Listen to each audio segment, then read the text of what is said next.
Bueno, pues venga, vamos a empezar ya la mesa redonda. Es una mesa redonda muy rara porque es lineal en este caso. Las mesas redondas siempre son lineales aquí.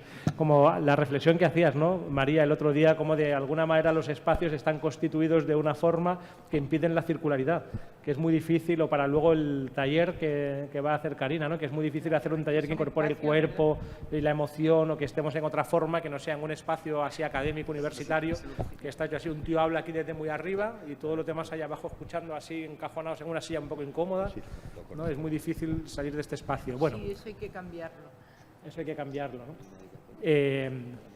Alguna persona me ha pedido que, como luego van a estar los dos talleres, que van a ser el de la respiración de Juan Diego, que ya le conocisteis y visteis la charla, y a lo mejor os podéis hacer una idea de lo que él puede decir, y me han pedido también, Karina, que si tú quieres, antes de empezar la mesa, presentes un poco o digas en un par de minutos de qué va a tratar tu taller, para que así puedan elegir, a ver quién se sentiría más afín con uno o con el otro.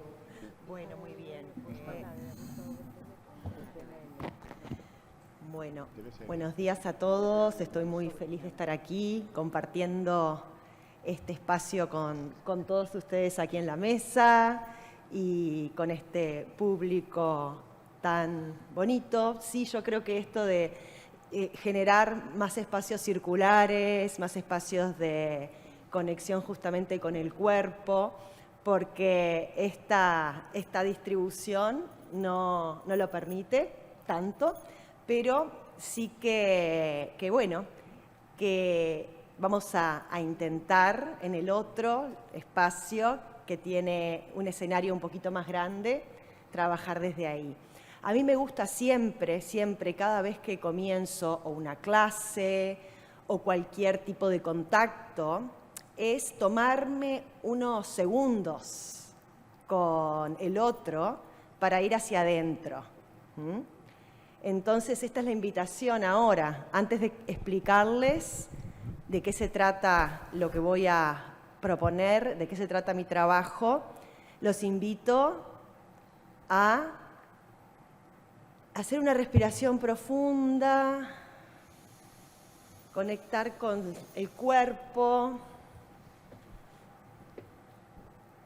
Esto quiere decir conectar con el cuerpo, llevar la atención hacia adentro, cerrando los ojos.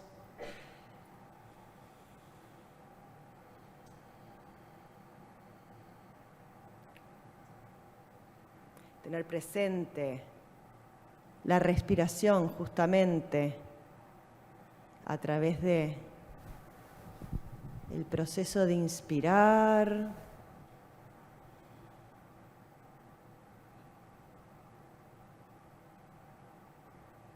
y expirar.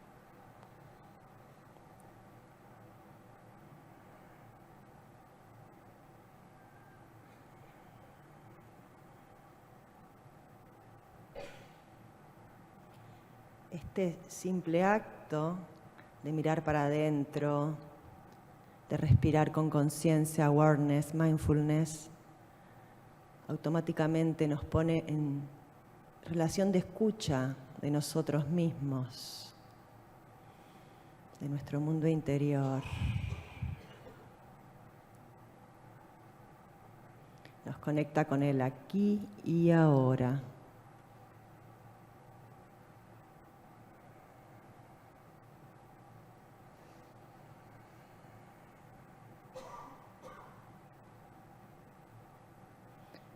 Con las sensaciones, con el cuerpo.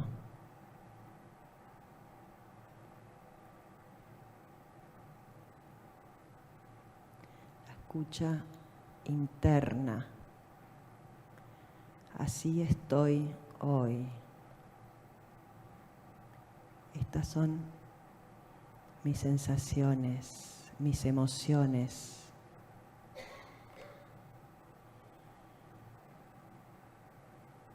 Y me vuelvo presente en mí.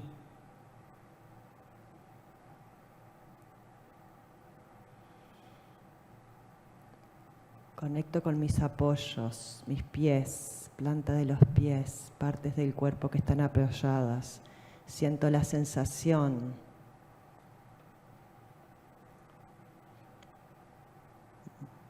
Me conecto con la tierra, Gaia. Enraizo. Y desde este lugar de presencia conmigo mismo, vuelvo al espacio abriendo los ojos poco a poco y dando una mirada a mi alrededor para conectar con los presentes que están aquí hoy, con esta mirada abierta, clara, me miro y me dejo ver.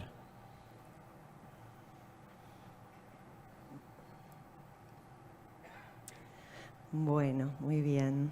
Para mí comenzar así es esencial siempre.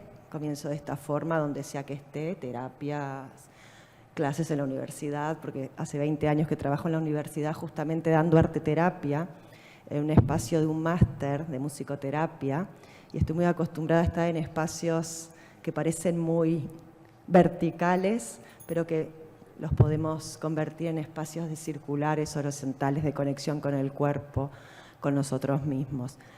Bueno, mi trabajo tiene que ver justamente con psicología transpersonal. Soy psicóloga, hice todo un recorrido desde el psicoanálisis en mis orígenes, encontrando la psicoterapia humanista, psicología humanista y psicología transpersonal ya hace tiempo atrás, después trabajo también en el área de investigación en terapia asistida con psicodélicos, que es el foco actual.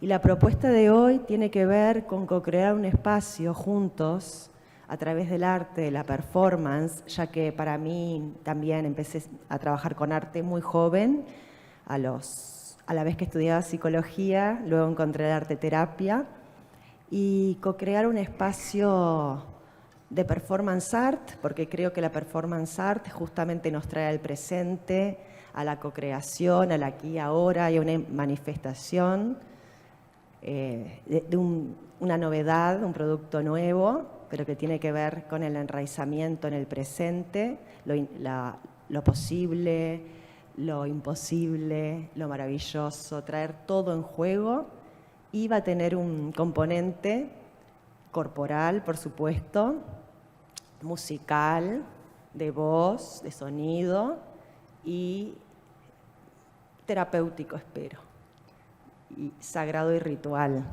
incorporando estas bases.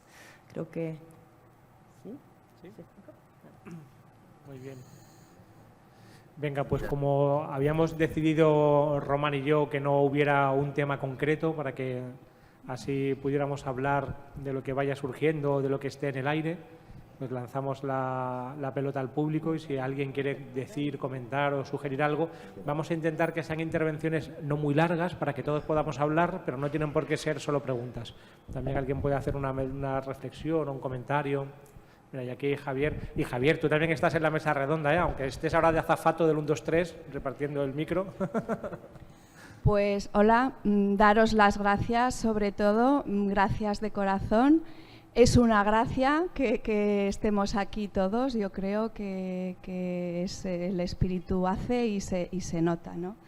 Quería hacer una pregunta a Manuel. Comentaste algo en la charla que hacías algo con las mujeres, o hacíais algo en tu grupo con las mujeres embarazadas y perinatal. Creo que es el inicio de vida, y para mí, bueno, por mi trabajo es como muy revelador y muy importante. Entonces, si nos puede... Acaba de salir de un grupo de mujeres guerreras del proceso Oxígeme, que lo podéis ver en la web, guaguaguaoxigeme.com, porque yo he hablado mucho de los procesos perinatales en las publicaciones, ¿no? Sobre cómo recibimos a un niño y a una niña, cómo recibimos. Si lo recibimos mal, con el cachete y lo recibimos, ¿a qué mundo lo estamos recibiendo? Eso es terrible, ¿no? ¿Qué está viendo esa persona que viene? Si nos metiéramos en el mundo de las medicinas indígenas, todavía es más impresionante cómo hay que recibir a la persona. maestro mazateco don Patricio, que murió con 107 años y yo estuve 28 años trabajando con él, los hijos me comentaron, cuando iban a venir a alguien, que ellos ya habían conectado antes de la concepción quién iba a venir. Eso está años luz de lo que nosotros estamos realmente trabajando aquí. Entonces hay mucha crítica a que no se le ofrece acogida al bebé recién nacido, ni siquiera sobre el embarazo. Recordar que la ciencia, que comete muchos errores y que todos apoyamos, como aquí la belleza en la palabra, me refiero a María, entonces es muy importante cómo acogemos al bebé. Entonces ha surgido Oxígeme Perinatal con Bárbara Orrillo, es alumna mía, psicóloga, profesora de la Universidad Cardenal Cisneros, junto con un grupo de mujeres, a partir de un libro que se llama Gestar y el proceso Oxígeme, y están publicando, yo voy a hacer el prólogo, para que a ver si se cambia la forma en cómo recibimos al nuevo ser humano que viene aquí, que haya una acogida, un santuario, la palabra que queráis, y cómo hacer para que de alguna manera el entrar en el hospital en un mundo de matronas y de ginecólogos sea un mundo de conciencia, no solo la máquina. Recordar que al niño y a la niña se decía que era una tabula rasa que no sentía, e incluso cuando nacía el niño y la niña que no sentía. Esto es un error terrible, terrible. Por lo tanto, vamos a ver si aprendemos realmente a un buen nacer e igual nos lleva eso a un buen morir. Y ese es el grupo, estate atenta a la web de Oxígeme y ahí los tienes y yo te doy los contactos porque están organizando un grupo de médicos alrededor y de matronas, etcétera, etcétera, para este fin, ¿vale? Gracias. Si alguno más en la mesa también quiere comentar algo, también siempre podéis, no solamente a quien vaya dirigido la pregunta, así es más mesa redonda. Bueno, en el sufismo se recomienda cuando nacen los niños, nosotros intentamos hacerlo así, que es muy difícil hoy en día, que durante las primeras horas esté solamente con el padre y con la madre, luego ya con familiares muy cercanos y así hasta 40 días no se le presenta en sociedad, sino que esté protegido en la casa y a ser posible solamente con los padres y familiares cercanos, ¿no? Que no se metan como otras energías, porque hoy en día es casi imposible, porque como dice Manuel, lo primero es un cachete y luego un pinchazo en la rodilla, en el pie, ¿no? Y luego te meten un montón de miedos con lo que hay que hacer, ¿no? Con el niño. Así. Bueno, desde el agradecimiento a todo el grupo, esta pregunta va para ti, José Luis. Dices que el alma no tiene tiempo. Entonces, mi pregunta es posible, me voy a inventar este término porque no sé si existe, ¿es posible realizar progresiones hacia reencarnaciones futuras, digamos, desde un punto casi visionario? Bueno, justamente ayer hablábamos un poco de eso, pues es una pregunta que me hacen siempre. Para poder entender de qué estamos hablando, sí, es verdad, para el alma el tiempo no existe, pero yo siempre utilizo la metáfora de la biblioteca, los libros en la estantería, que esto lo comentábamos justo ayer y lo vas a entender rápidamente. Tú imagínate que aquí tenemos detrás una estantería, una biblioteca llena de libros. Todos los libros contienen la información al mismo tiempo, pero tú no puedes leer todos los libros al mismo tiempo. Entonces, ¿qué haces? Coges un libro de la estantería, lo tienes en tus manos, empiezas a leerlo. Desde el instante que el libro está en tus manos, entró en el tiempo físico y ahora necesitas un tiempo que no existe para leerlo. Pero mientras yo estoy leyendo el libro, todos los demás libros siguen ahí al mismo tiempo que este y todos contienen la información al mismo tiempo. Devuelvo el libro a la estantería y digo, bueno, este es el pasado, porque ya lo leí. Pero cuando yo devuelvo el libro al estante, sigue conteniendo la información al mismo tiempo que los otros. Todo está ocurriendo al mismo tiempo, todo está allí al mismo tiempo. Y nada me obliga a leer todos los libros en forma sucesiva. Yo puedo saltar de un libro a otro, a lo que sea, y todos los libros siguen conteniendo la información mientras yo estoy leyendo otro libro. tampoco me voy a leer todos los libros. Y probablemente habrá libros que nunca leeré. Bueno, me pasa, ¿no? Tengo 80 libros en casa que sé que no voy a leer porque no voy a llegar. Pero que yo no los lea no significa que no existan. Entonces, para el alma, no sé si es exactamente así, pero es una forma de entenderlo, para el alma todas las experiencias están allí, posibles, potencialmente de ser vividas, pero nada me obliga a vivir todas las experiencias. Desde el momento que yo elijo una experiencia para vivir, las demás desaparecen. Y cuando yo elijo una experiencia, se abre otro abanico de experiencias. Cada experiencia te va llevando a otra cosa, o sea que todo el tiempo estamos decidiendo cuál es la experiencia que vamos a vivir. Entonces, cuando me hablan de progresión o de regresión, estamos hablando de tiempo lineal, pero el tiempo no existe, por lo tanto no hay regresión y tampoco hay progresión. Que tú veas a lo mejor en una experiencia, ¿no?, en lugar de ver una experiencia pasada, veas una experiencia que todavía no ocurrió, no significa obligadamente que esa experiencia va a ocurrir, porque desde el momento que has visto eso, ya la estás alterando el futuro. ¿Se entiende?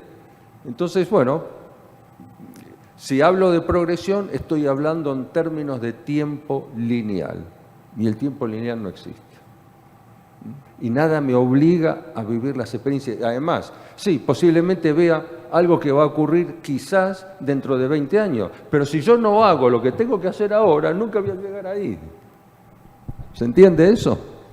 Gracias, Begoña. Hay una pregunta online y animamos a los online a que también participen, que es para Manuel Almendra.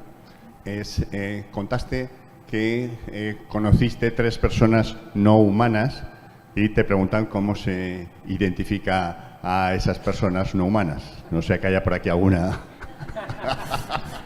Por las antenas, ¿no? El que veas con antenas. Así vas a ser, Javier, tú uno de ellos. A ver, todo lo que hablamos aquí, y después de tantos años que llevamos los que estamos aquí dando conferencias, seminarios, hablando, inquieta, todo esto inquieta. Y si os vais con una inquietud, estáis bien inquietados. Seguir, porque algo dicen. Javier está por aquí, ya ha desaparecido. Mira, no humano, ¿eh? Tienes que buscarlo por ti mismo. Saber cuándo una persona es no humana. Tienes que buscarlo por ti mismo. Lo que yo te sirva, o sea, lo que yo te diga no va a servir de nada. Si te tengo que decir una respuesta, voy a escandalizar a los psicólogos. ¿Vale? Pero, no, si me dices como al que le toca va a ser a mí, entonces la cuestión está que en ciertos trabajos, estoy escribiendo algo sobre esto, en ciertos trabajos, lo dije esta mañana, los maestros de esas 3 personas están en el mundo del agua, están en el mundo más allá de la muerte y regresan del mundo más allá de la muerte. ¿Y sabes qué? Los puedes ver. No los puedes tocar, pero los puedes ver. Eso es lo máximo que te puedo decir. Pero aleluya, que eso es la gran esperanza de la que María estaba hablando. Ese camino hacia la luz es fundamental, es fundamental. Pero si no trabajamos los previos, no es fundamental.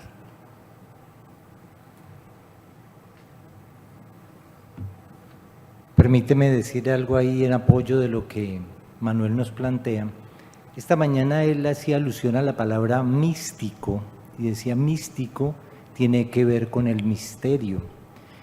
Y en un tiempo en el cual parece que todo es susceptible de la métrica y de la explicación, está muy bien recordar que el misterio siempre está ahí, que todo es un gran misterio, que la existencia es un gran misterio y que no podemos confinar todo al universo de las palabras. En el sentido místico se dice, y me imagino que ahí también estaba de las cosas hermosas que nos compartió María esta mañana, hay cosas que se pueden explicar, pero hay cosas que se pueden solo indicar. Y es de ese tamaño, es decir, intentar introducir explicaciones en escenarios, en aspectos de la realidad que se pueden solo indicar, será siempre una empresa en vano.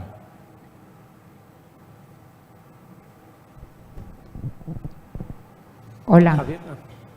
A ver, en relación a la pregunta de la progresión… No sé, ¿quién habla? ¿Quién habla? Yo.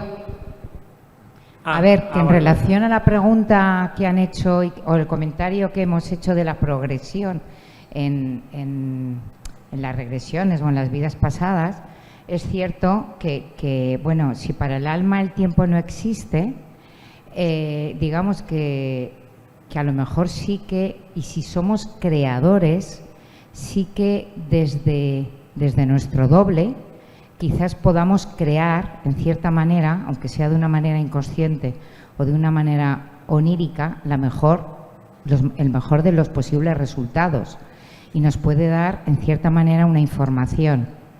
Bueno, no sé, es una pequeña reflexión.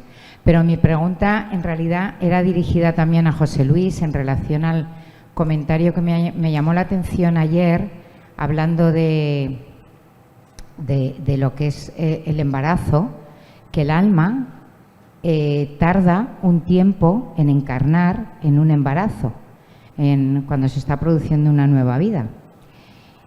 Y me llamó la atención porque igualmente también, siendo que el alma es atemporal, y desde la mística o espiritualidad china, ellos consideran que en el proyecto sentido gestacional, digamos que antes de que la madre sepa que está embarazada, cuando eres una célula primigenia, sí que incluso antes, muchos días antes de que se produzca la concepción, ya se sabe que el alma va a encarnar. No sé, es una pregunta. Es una pregunta que tiene una respuesta larga. Tendría que explicar muchas cosas ahí. Lo que yo comparto es producto de la experiencia directa de las personas que trabajan con la regresión, ¿no? Y algunas cosas coinciden a veces con lo que enseñan las corrientes espirituales, ¿no? Sí, hay una cosa que es cierto, ya antes de que se produzca la concepción de lo que va a ser el cuerpo físico, el ser que va a encarnar, por lo general ya está ahí, ya lleva un tiempo ahí. Algunas personas, algunas mamás en particular, pueden percibirlo y sentir que la energía de quien va a encarnar ya la está rodeando.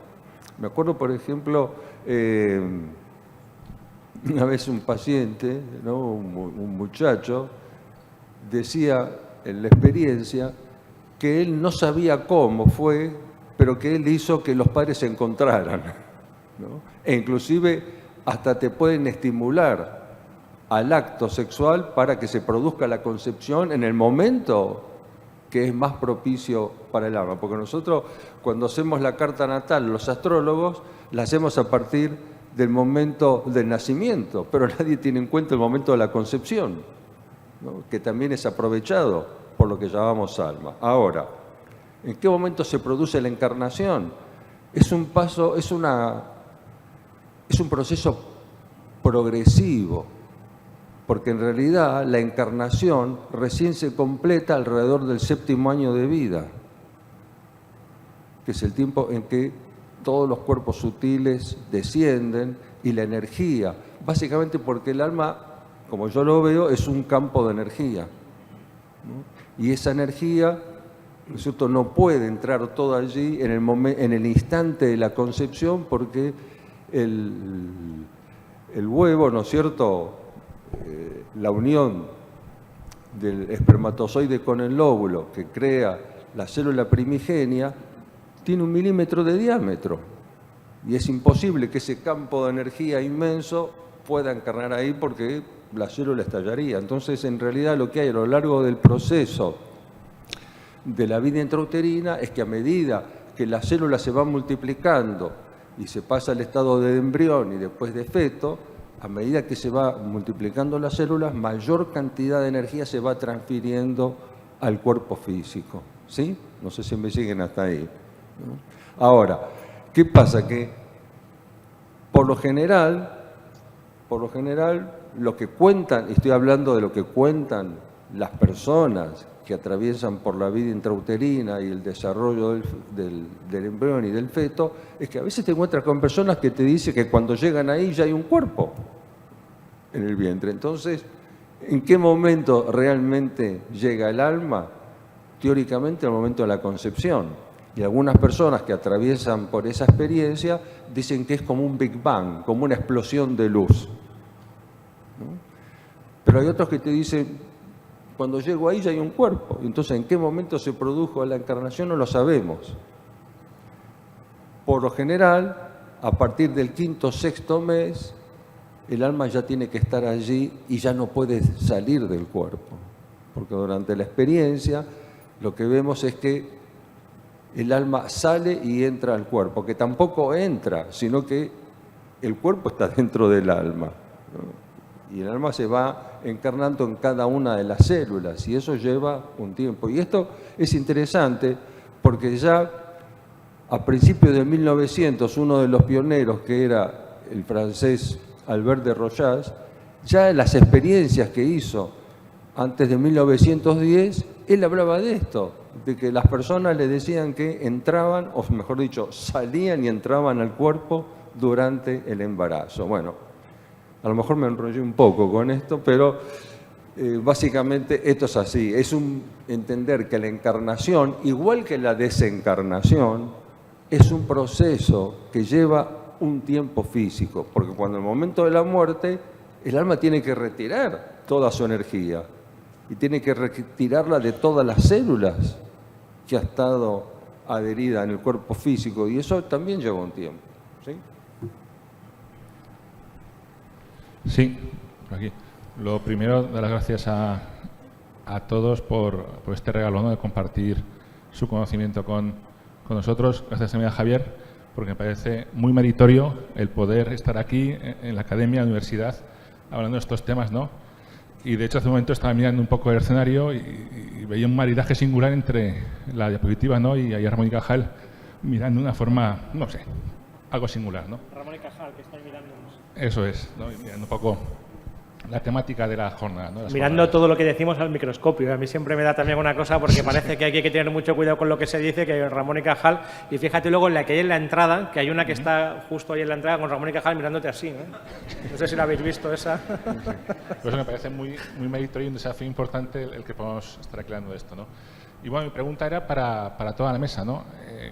Es un poco relacionada con cuál es el camino de evolución del alma.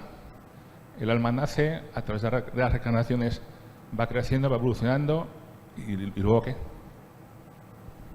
Hasta que respondan las señoras, para equilibrar un poco las damas.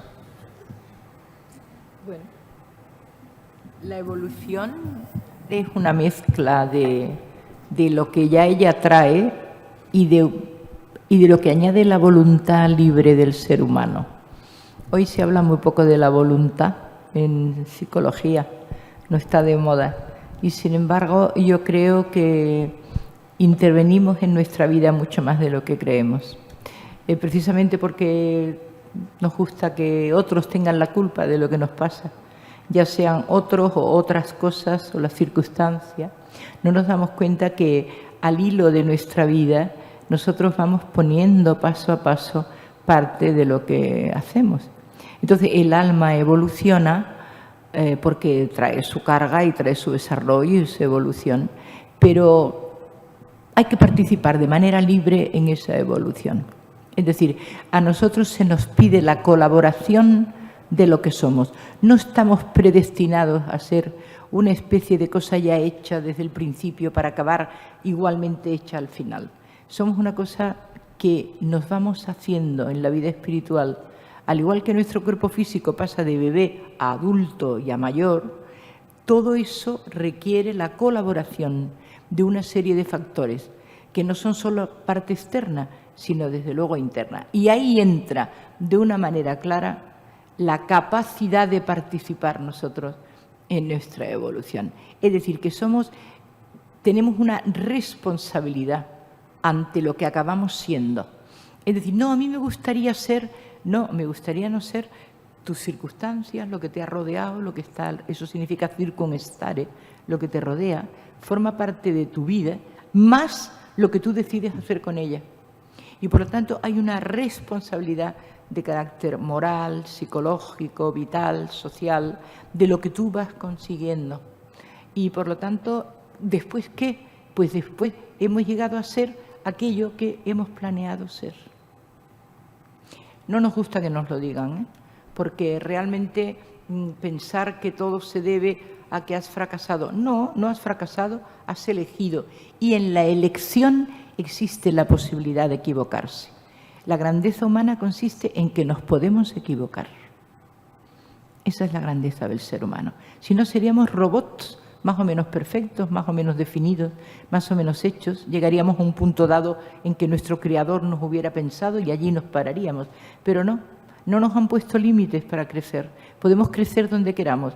Y en parte esa co-creación nuestra es actividad interna nuestra, forzada por la voluntad y desde luego el amor y la bondad, que son los que conducen. Somos co-creadores de nuestra realidad. Importante eso, importante.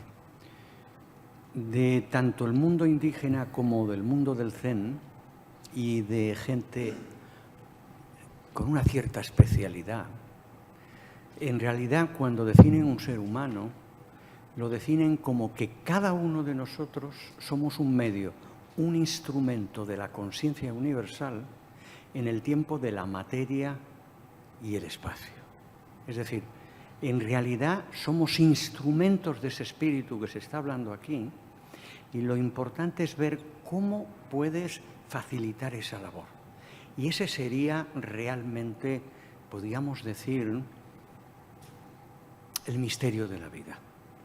Y una de las cosas importantes que hay en el materialismo, diríamos, que está gobernando hoy día por todo el planeta, es el miedo a ese misterio. Por eso hay una tendencia a generar robots de carne y hueso, ¿sabes?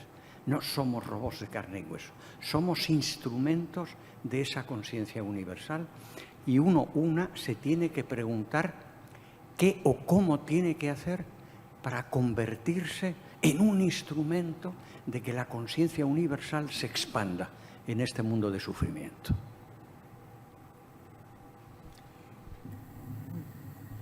A mí me gustaría resaltar la unicidad de cada evolución, porque siendo seres únicos, si nos miramos unos a los otros, somos completamente únicos y especiales, y cada uno en su evolución tiene ese fin, conectar con esa unicidad del ser. Por eso es un proceso, y un proceso único.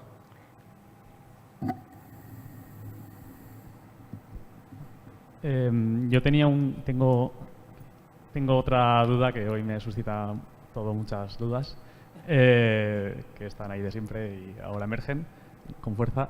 Y era vuestra experiencia vital, personal, cada uno, bueno, ¿cómo lidiáis? Porque recibo mucho, o filtro mucho la idea de si hay una responsabilidad, hay un método, si hay un método, hay una manera de hacer, si hay, ¿no? Hay una funcionalidad en la experiencia psicoespiritual o en el camino personal.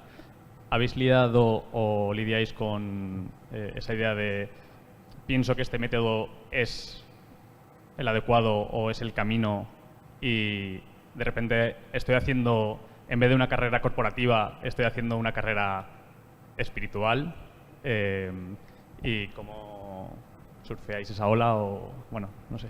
Gracias. Wow, vaya pregunta, muy interesante, ¿eh? Yo no me atrevo a responderte. A ver qué dicen aquí. Pues yo me atrevo a decir algo allí sobre tu planteamiento. Lo primero que hay que entender es que no porque estemos de este lado del tinglado, quiere decir que tengamos algo diferente. Somos otros paisanos de la vida como cualquiera y lidiamos con circunstancias de la vida como cualquiera. Sucede que en la medida en que este tipo de saber, como es el saber transpersonal, tiene una diferencia con el saber académico, el saber convencional, y es que de alguna forma te demanda llevarlo encarnado, porque te plantea interrogantes. Esta mañana María nos exponía de una manera muy hermosa cómo en la medida que crece el bien, crece el mal, es decir, siempre estás enfrentando contrariedades en tu interior, eso no se va a desaparecer, eso va a seguir sucediendo. Y ese suceder tiene que ver incluso con que al mismo tiempo esa contrariedad es maestra, esa contrariedad es puerta de vida. Y eso es demasiado importante tenerlo en cuenta para saber que es un trabajo que continúa, que continúa, que continúa. Mañana posiblemente estarás de este lado del escenario y vas a darte cuenta que sigue siendo un desafío de vida, porque las contrariedades no van a dejar de aparecer, las adversidades, las circunstancias, tus propias sombras no dejan de aparecer. El asunto es qué hacer con eso, el asunto es cómo lidiar con eso. Claro, evidentemente, como decía hace un rato, es un saber que demanda llevarlo encarnado, a diferencia del saber académico o del saber meramente práctico. Este es un saber que nos atraviesa. De alguna manera, en las mismas herramientas que usamos, pues hay recursos para encarar situaciones, pero no te vas a creer que nada, que esto pasa por ya estamos listos, no, eso no sucede. Sí, hay muchas veces se ve como esa fantasía de como querer llegar a un lugar donde ya todo esté claro y tranquilo, ¿no? Que yo lo veo como los videojuegos de estrategia en tiempo real, ¿no? Tipo el Age of Empires, ¿no? Que cuando están bien hechos tienes que estar pendiente de una cosa, entonces se deshace otra, tienes que plantar las granjas, entonces te atacan por allí y tienes que poner un cuartel para que vengan los soldados, y cuando el juego está bien hecho, como dice María, según vas avanzando de nivel también te vas teniendo como ataques cada vez más complejos, y entonces al final siempre tienes la sensación de que no vas a ninguna parte, o de que estás, como decía Juan Diego, de que da igual que estés como en un sitio o en otro, aquí o allá, en una etapa u otra de la vida, siempre estamos en medio de la batalla, ¿no? Porque si no el juego no tendría gracia, ¿no? Llegar a un sitio que digamos, bueno, pues ya está, ¿no? Aquí ya descanso, ¿no? Ya no hay nada más que hacer. Un paciente me decía el otro día que él lo había resuelto porque él tenía como esta fantasía de que llegaría un día en que haciendo terapias, yendo a cursos y leyendo, empezaría a colocar todas las piezas del puzzle y ya decía, ya está, ¿no? Más o menos ya lo he pillado, ya lo he entendido, ya lo tengo todo. Pero es que lo que me ocurre es que cada vez que miro un montón de piezas hay más y más, ¿no? Yo voy colocando una pieza, a ver, ¿y esto qué es? El tema con mi padre, bueno, a ver, lo voy a solucionar aquí, hago esta terapia, el tema con la vocación, lo voy colocando y cada vez que miro un montón más piezas, ¿no? Nunca se acaba de colocar, ¿no? Y respecto a lo de la religión verdadera, que ahí a lo mejor sí puedo aportar un pensamiento abstracto, porque es algo que nos hemos planteado mucho también, cómo saber cuándo un camino es verdadero o falso, el tema de ¿cuál es la religión verdadera? ¿No? Porque muchas veces se vende como un club un poco exclusivo y exclusivista y a veces hasta con carnet de pertenencia, ¿no? Pues yo soy lo que sea, pertenezco a esta religión, ¿no? A este camino y este es el bueno, ¿no? Pues ahí yo creo que todas las religiones y caminos pueden ser medicinas para el alma y pueden ayudarnos a crecer y avanzar si son vividos como medios para un fin, es decir, para ser yo mejor persona, para acercarme más a la realidad última, a lo divino, al misterio, ¿no? Como cada tradición lo conciba, y se convierten en un veneno si son vividos como el fin en sí mismo, ¿no? Y lo importante es hacer ayuno en Ramadán y rezar 5 veces, o ir a la iglesia y tener esta serie de dogmas, o creer unas cosas y no otras, ¿no? Para mí esa es la clave, porque tomar el medio por el fin sería una manera de tomar la parte por el todo, ¿no? Que en mi reflexión filosófica yo esto lo he llamado la sinécdoque, ¿no? La figura literaria en que se toma la parte por el todo.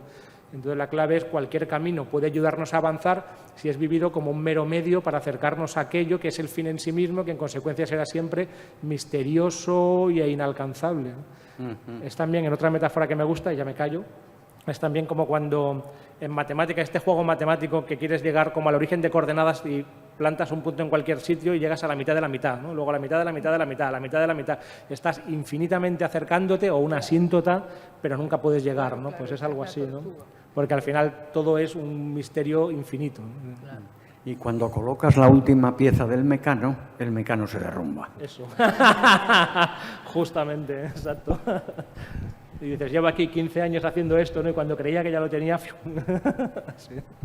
Otra pregunta desde online, Josué pregunta si el sufrimiento, la ansiedad y Kairos serían buenos compañeros de viaje.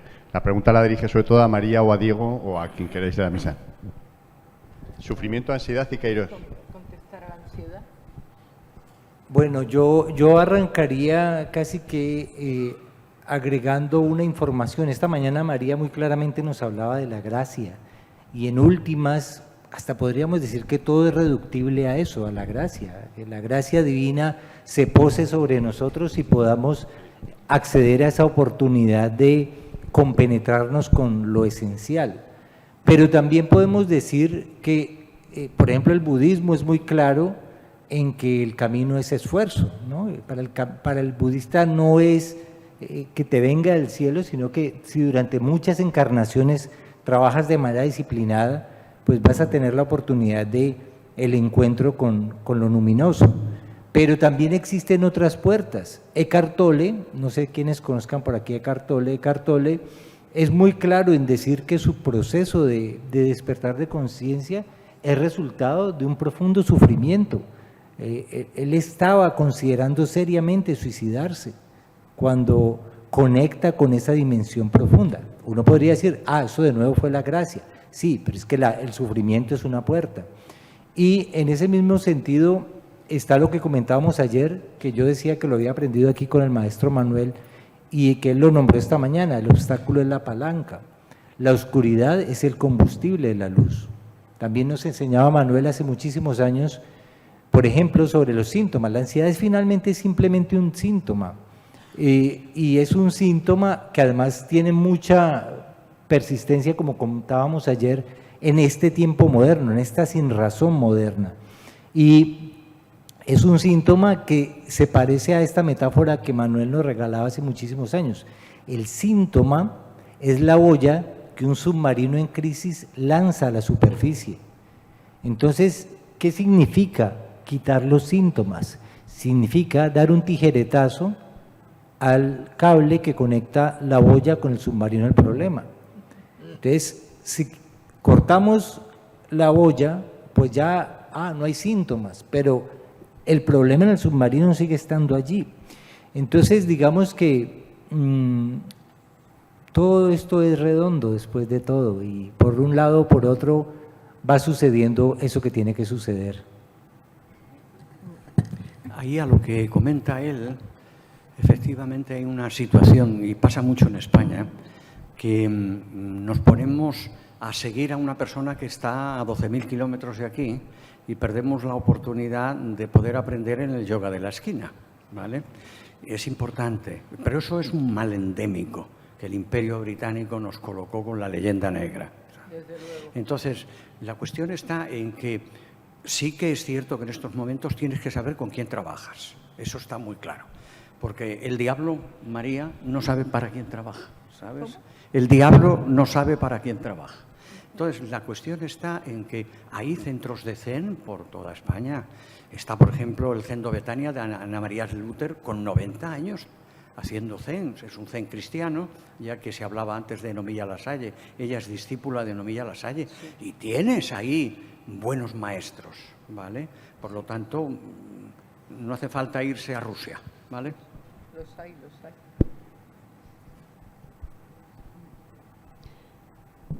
Yo quería preguntar a María. Se habla mucho de la reencarnación, de la necesidad de muchas vidas para alcanzar la perfección, que con una vida no es suficiente. Y yo quisiera saber qué opinas tú de la resurrección y la vida eterna. Gracias. En el cristianismo hoy no se no se mantiene, pero no se niega la doctrina de la reencarnación. No se niega. De hecho, hay expresiones en el Evangelio. ¿No será Elías? ¿No será alguno de los profetas? ¿No será? Es decir, que la idea, la metempsicosis es una invención en el Mediterráneo griego. Era la transmigración del alma, precisamente para acabar. Tiene un matiz distinto a la reencarnación oriental, para alcanzar esa plenitud. El cristianismo no la niega, pero no la mantiene, no la suscita como explicación. Es una explicación desde el punto de vista lógico muy sensata. Para los que hemos sido profesores, pues el que no sabe tiene que repetir el curso. Eso es una explicación genérica. Pero, sin embargo, nos topamos con el tema de la resurrección, que es un tema de final de plenitud, de una plenitud total, alcanzada después de un sufrimiento inconcebible, incomprensible, y además no vamos a hablar de eso ahora, de una situación y en donde el cristianismo vio en ese modelo una plenitud alcanzable. Es decir, uno cuando muere y muere en la gracia puede alcanzar la total y absoluta transfiguración. Es decir, se queda completamente salvado. Es el tema de la salvación. El mantener el tema de la reencarnación no quiere decir que estés en contra del cristianismo. Habría que ver si los teólogos dirían algo, pero no. Yo conozco a algún teólogo cristiano del que me fío mucho, que de una manera u otra mantiene la tesis de que en una vida sola no nos da tiempo a leer todos los libros de la biblioteca y no nos da tiempo a completar lo que una vida tiene que hacer. Y ya para terminar, todos tenemos esta experiencia de ver personas morir a nuestro lado que han llevado vidas miserables, tristes, poca cosa, que no señalan, que no sirven, que no. No digo ya gente mala, digo gente, y piensa uno, pues qué vida más tonta, qué vida más simple, qué cosa más tonta. Luego, el concederles la posibilidad de tener una experiencia más profunda, más seria de la vida, con mayúscula, a mí no me parecería mal, pero no tengo muy claro si todo el mundo reencarnaría, ni si todo el mundo lo haría, ni si tiene un sentido universal. No lo tengo nada claro. ¿Que el hombre es eterno? Sí. Eso lo tengo clarísimo. Una última pregunta online para María. Es si puedes profundizar en tu visión del libre albedrío. Preguntan desde online. ¿La visión de? Del libre albedrío. De si existe o no, ¿cuál es tu opinión? Pues es que somos libres. Somos libres dentro de unas coordenadas determinadas y de nuestro propio cuerpo, que ya nos limita. Somos condicionados, pero no determinados. La determinación implica que hay algo ya que va a acabar definitivamente y todo está determinado a un fin. No, en la vida humana las cosas no están determinadas a un fin. Sí que estamos condicionados, profundamente condicionados por nuestra familia, nuestro tiempo. Nacer en el siglo XXI no es lo mismo que nacer en el siglo XIII, y nacer en esta familia no es lo mismo que en aquella, y tener un cuerpo sano y hermoso no es lo mismo que tener un cuerpo enfermo. Quiero decir que los condicionamientos individuales son tremendos. Una vez que admitimos que somos condicionados, profundamente condicionados, dentro de esa condicionalidad y dentro de esa individualidad única e irrepetible, que solo tú puedes vivir esa experiencia, tenemos un grado de libertad de opción. Es decir, podemos decidir cómo vivimos nuestra vida, qué orientación le damos y qué cosas van a ser importantes en nuestra vida y cuáles no. Y eso, nos gusta admitirlo, ¿no? Es cierto. Y ya diré, para complicar la cosa y que no quede así tan clara, a pesar de eso, hay una cadena sutil, última y definitiva que guía la vida del hombre. Tienes que seguirla, pero ese tienes que seguirla si quieres. Siempre con la condición si quieres. No, Qué bonita concepción. Bueno, como ya vamos a dejar la parte de las ponencias teóricas y solo quedan los talleres de esta tarde, si alguno en la mesa quiere hacer una última palabra o reflexión final y nos vamos a comer. Si me permitís un momento, yo solo quiero mandarle un saludo a Fidel, porque yo estaba con mucha ilusión de volverlo a ver, que hace unos años que no lo veo, y siempre que lo he oído lo he pasado tan bien oyendo a Fidel que quiero mandarle un abrazo desde aquí y nada más. Gracias.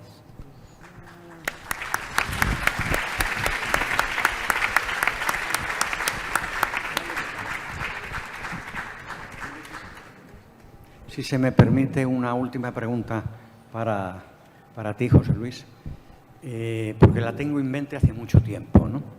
Si se dice que en el siglo VIII, Edad Media, había 8 millones de personas en el planeta, ¿cómo es que hay ahora 7.000 millones con tanta reencarnación? Esto no da abasto, ¿no? No se da abasto de crear almas. Es una pregunta clásica. Permíteme un instante para decir algo en relación con lo que María acaba de regalarnos. Recuerden que esta mañana ella asoció saber con sabor, ¿sí? Tenemos eso presente. Y creo que aquí viene bien decir esto. Facundo Cabral decía, 1 kilo de plumas solo puede volar si lleva un pájaro por dentro. Entonces, es un poco una cosa más profunda que creer. Ayer yo ponía un poco en jaque este paradigma de creerse las cosas que ahora tiene mucho éxito. Esto es más profundo que creer. Creer es solamente un acto mental. Saberse es otra cosa, ¿sí? Saberse un pájaro que puede volar con ese kilo de plumas es distinto a simplemente creer. Claro, totalmente. Bueno, respondiendo a la pregunta de Manuel, que es una pregunta clásica, y tengo una respuesta clásica también. Es parecida a los libros, son diferentes. El tema es, primero, para entender la explicación, algo que hablábamos ayer, ¿no es cierto? El alma o la conciencia habita un cuerpo, utiliza un cuerpo como vehículo para la manifestación y obrar en el plano físico. Entonces el alma es el conductor o el chofer de ese vehículo.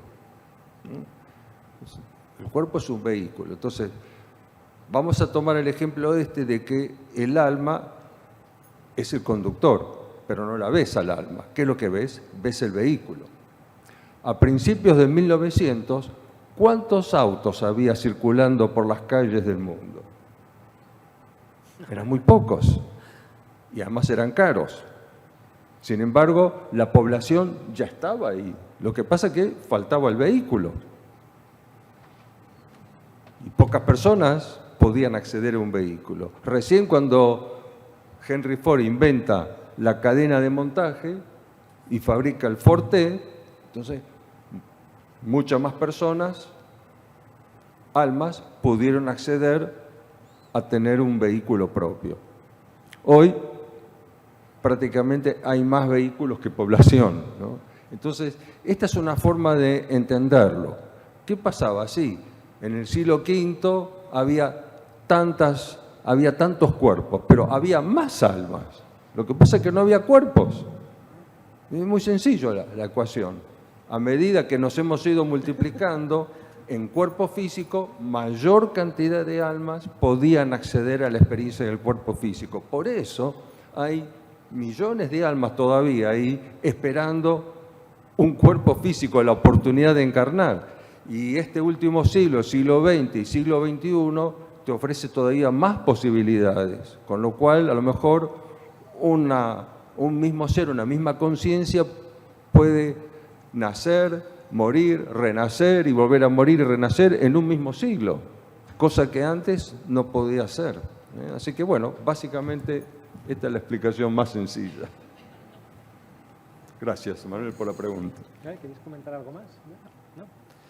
Venga, pues nada, nos vamos a comer al mismo restaurante y nos vemos esta tarde para los talleres. Muchas gracias. Muchas gracias.